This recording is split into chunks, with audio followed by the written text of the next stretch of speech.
सुरुवातीला तुम्हाला हे राईट करायला थोडा वेळ जाईल, म्हणजे सुरुवातीला जसे स्ट्रोक येऊस तर तुम्हाला शब्द राईट कसे क ते अ ते ने तक राईट करूस तर थोडा वेळ जाईल.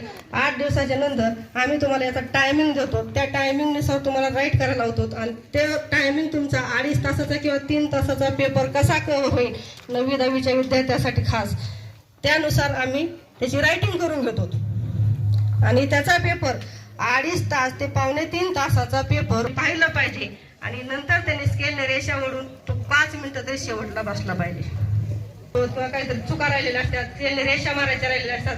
ह्या भरपूर प्रकार आपला कमी वेळेत कसा राईट होईल, ब्रॉड क्वेश्चन किती राईट करायचे, त्याचे टेप कशा घ्यायच्या. 3 वाक्य तुम्ही कसे लिहिले, कोण येतंय 9वीचं?